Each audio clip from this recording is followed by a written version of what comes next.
Not wanting sex is normal. It's something many people experience at different points in their lives, even if it feels like you're the only one. In fact, it's far more common than you might think. You're not alone in feeling this way. Even if it seems like everyone else is obsessed with romance or passion, we're surrounded by messages about passion and desire on TV, in movies, and all over social media. But the truth is, many people feel indifferent or even averse to intimacy, and that's perfectly okay. This isn't a failing or a sign you're broken. It's simply part of being human. Our needs and feelings change, and that's natural. Desire is a landscape, sometimes vibrant, sometimes quiet, sometimes still. It ebbs and flows, just like the seasons, and that's nothing to be ashamed of. There's no single right way to experience it. Everyone's journey with desire is unique, and your path is valid, no matter what it looks like. Low libido can come from stress, parenting, medication, relationship shifts, or simply being asexual. All are valid reasons, and none diminish your value as a person.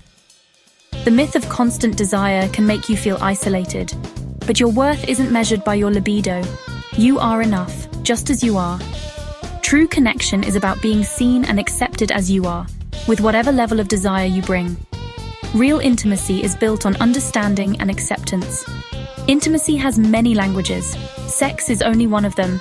Love, care, and connection can be expressed in countless beautiful ways. Every day, society bombards us with images and messages about what desire should look like.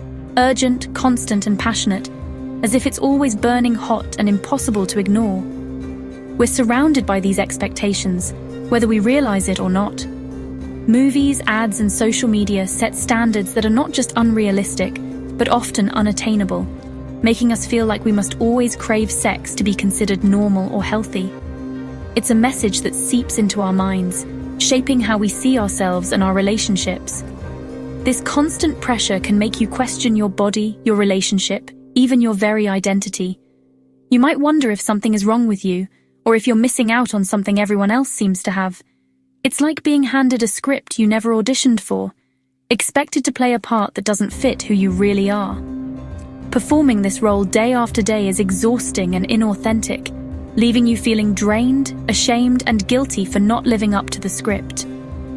But the real problem isn't your desire, it's the script itself, written by a culture that rarely reflects real life. For most people, desire isn't a roaring fire. It's more like an ember that needs the right conditions, trust, comfort, and time to glow and grow. Yet, media almost never shows this quieter reality, selling only the highlight reel and leaving out the everyday truth. Recognizing this truth helps you let go of unrealistic expectations and start embracing your own authentic experience of desire. When your experience doesn't match the external narrative, shame can make you feel broken inside. You might hide your feelings, avoid intimacy, or have sex just to avoid conflict. This performative intimacy creates distance and erodes self-esteem. We accept fluctuating desire for other activities. Why not for sex? The double standard fuels shame and guilt, especially in relationships. You may love your partner deeply, but feel responsible for their disappointment. This cycle of guilt and pressure only shrinks desire further. Breaking the cycle starts with compassion for yourself and your partner. The way out of shame is honest conversation. When we open up about our struggles, we invite understanding and connection rather than judgment or distance. Speak openly with your partner or a trusted friend, using I statements to share your feelings. Expressing your truth can be vulnerable, but it's a powerful step toward healing and building trust. Reassure them your lack of desire isn't about your love for them. Let them know your feelings are about your own journey, not a reflection of their worth or your relationship. Explore other forms of intimacy. What feels good for both of you right now? Intimacy can be found in small moments, shared laughter, or simple acts of care. Your experience is valid. You don't need to justify it.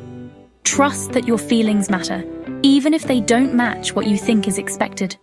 Millions navigate these tides. Knowing this can ease isolation. You are not alone, and your story is part of a much larger human experience. Self-acceptance means unlearning toxic scripts and listening to your own needs. It's a process of gentle self-discovery, not a race to a finish line. By breaking the silence, you reclaim your story and step into authenticity. Each time you speak your truth, you move closer to living as your most genuine self.